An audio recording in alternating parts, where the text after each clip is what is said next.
This is Jared Horak for today's RacingDigest.com, and in this video we're going to recap Kentucky Derby 2018 and then do a quick preview of the Preakness Stakes. We're still 9 days out, but we have some horses that we think could end up being in the race up to a 10-horse field at this point.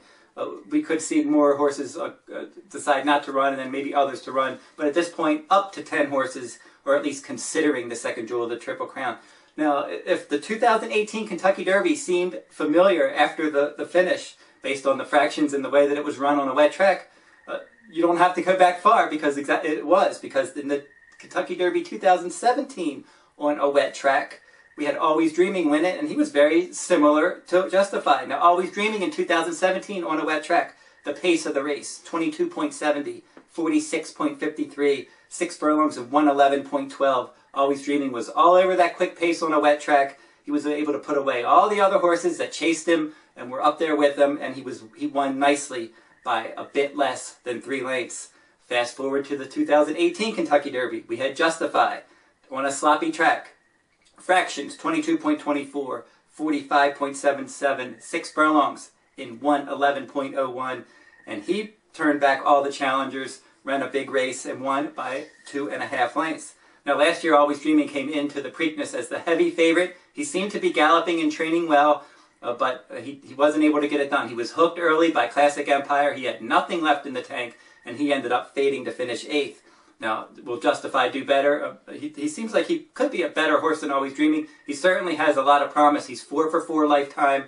Really hasn't been thoroughly challenged yet. Ran well in the Derby on that wet track. And today's Racing Digest preliminary numbers looks like up to a 185 pace rating there with a 140 final rating. Now, the second place finisher, Good Magic, ran a huge race as well. He was only a bit more than a length behind Justify for most of the running. So he was up on that quick pace, 22:45 and change, 111. He was all over the pace. He challenged Justify a little bit in the stretch, just wasn't able to get close to that one. And then Good Magic just held second. Now, I think Good Magic doesn't want to go probably not even quite a 1.25 miles, so maybe the Preakness Stakes at 1 mile and 3/16 would be a good fit for him. Now, speaking of the Preakness, we mentioned up to 10 possibles running in the Preakness on Saturday, May 19th, 2018 at Pimlico Racecourse. Of course, Justify is one of them. He's 4 for 4. He came out of the Kentucky Derby with a minor foot bruise. He returned to the track on May 10th. It seemed like he did well. He had a decent, easy gallop. And if everything goes according to plan, just like he did today, if he continues to gallop well and look good, trainer Bob Baffert will certainly send him up to Pimlico for the second jewel of the Triple Crown. Now, Good Magic is a possibility. Your 2-year-old champion, he performed well in that Kentucky Derby. He has that good early pressing versatility, and if he does show up in the Preakness, he could sit that same trip that Cloud Computing sat last year when Cloud Computing pulled off the upset for trainer Chad Brown, Good Magic's trainer. Now, Bolt d'Oro is one who could end up coming to the Preakness Stakes in Baltimore. He ended up fading to finish 12th in the Kentucky Derby. He was up on the pace. He was sitting 3rd. He made a run, and then around the far turn, he just came up empty. He didn't have anything left. His trainer, Mick Rees, said he didn't handle the wet track. Probably didn't. I mean, if you look at the replay, it just looked like he really wasn't handling that wet track the way that Justify was skipping over that track. And he has the back class. Now, Justify's beaten him in back-to-back starts. But Bolt d'Oro has been a classy horse. That was the first time he finished out of the top 3. He had never been on a wet track before, and he obviously didn't like it. And speaking of not being on a good track, on a wet track, I should mention that Good Magic, he had never even trained or run on a wet track in his life, whereas Justify won in the mud at Santa Anita, and he was impressive earlier this year. So maybe he had that edge on that wet track, and on a fast track in Baltimore, things could be a bit different. Now, Bravazzo for trainer D. Wayne Lucas, one of 2 possible starters for D. Wayne Lucas. He ended up finishing 6th in the Kentucky Derby.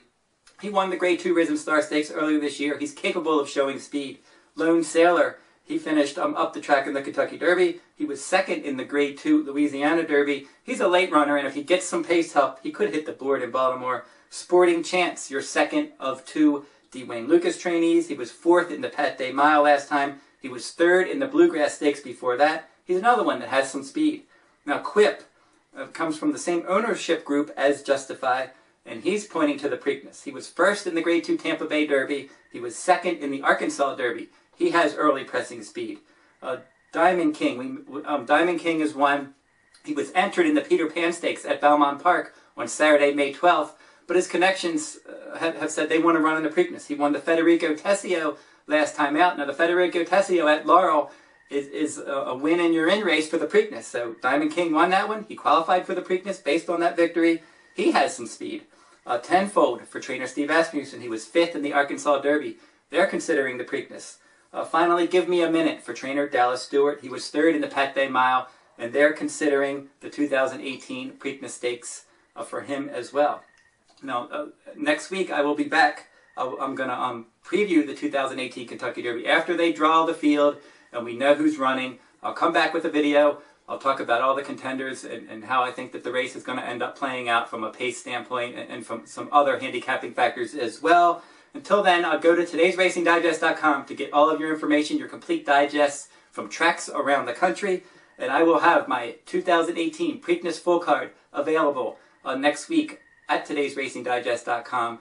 My annual report from Pimlico, full card, all races, including the Preakness, a lot of detailed analysis for the Preakness, and that will be available at Today's Racing Digest next week. Until then, good luck at the races.